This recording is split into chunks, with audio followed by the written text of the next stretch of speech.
ষষ্ঠ উপজেলা পরিষদের চতুর্থ ও শেষ ধাপে ৫৫ উপজেলায় আগামী ৫ জুন ভোট গ্রহণ অনুষ্ঠিত হবে বলে জানিয়েছে নির্বাচন কমিশন। একই দিনে ঝিনাইদহ ১-০ আসনের নির্বাচন অনুষ্ঠিত হবে, তবে বান্দরবানের থানচি, রুমা ও রোয়াংছড়ির নির্বাচন পরে অনুষ্ঠিত হবে বলে জানিয়েছে নির্বাচন কমিশন। শাকিলা করিমের রিপোর্টে বিস্তারিত।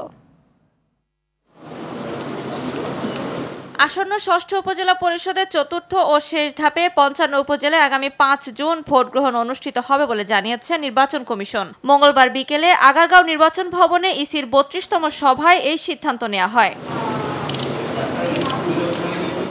সানবিট সব দিবে সামাল। সানবিট ম্যাজিক প্রেস ডিশওয়াশিং এর মাথা ঘোরানো সলিউশন।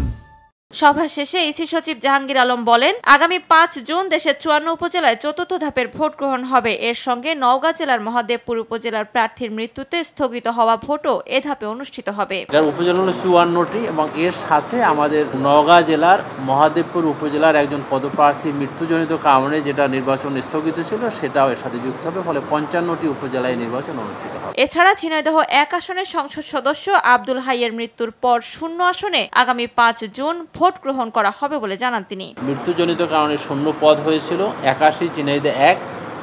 এটা নির্বাচনের তারিখ আমরা এই চতুর্থ ধাপের সাথে মিলিয়ে রেখেছি, ৫ জুন তারিখে নির্বাচন অনুষ্ঠিত হবে। এর আগে উপজেলা নির্বাচনকে ঘিরে কমিশনের আইন শৃঙ্খলা বিষয়ক আন্তঃমন্ত্রণালয় বৈঠক নির্বাচন কমিশনে অনুষ্ঠিত হয়। সকালে স্বরাষ্ট্র, স্থানীয় সরকার, পল্লী উন্নয়ন ও সমবায় মন্ত্রণালয় সহ বিভিন্ন বিভাগের কর্মকর্তারা বৈঠকে অংশ নেন। পরে ইসি সচিব জানান, এবার অন্যান্য বারের চেয়ে আইন শৃঙ্খলা বাহিনীর সদস্য বেশি মোতায়েন করা হবে। যে পরিমাণ আইন শৃঙ্খলা রক্ষাকারী বাহিনীর সদস্যদেরকে মোতায়েন করে থাকি, এই নির্বাচনে তার চাইতে একটু অধিক সংখ্যক সদস্য মোতায়েন করার প্রচেষ্টা গ্রহণ করা হবে। তারা ওখানেই ধাপে ধাপে দায়িত্ব পালন করবে। তবে যৌথ বাহিনীর অভিযানের কারণে বান্দরবানের থানচি, রোয়াংছড়ি ও রুমা উপজেলার ভোট গ্রহণ স্থগিতের সিদ্ধান্ত হয়। বাহিনীর সময়ের যৌথ অপারেশন চলমান রয়েছে, তাই এই অপারেশন চলমান থাকায় গোয়েন্দা সংস্থা সময়ের সুপারিশের ভিত্তিতে নির্বাচন কমিশন এই ৩টি উপজেলা নির্বাচন পরবর্তীতে অনুষ্ঠান করবেন মর্মে সিদ্ধান্ত গৃহীত হয়েছে।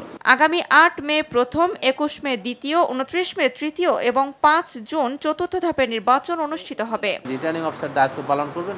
শাকিলা করিম, RTV, ঢাকা।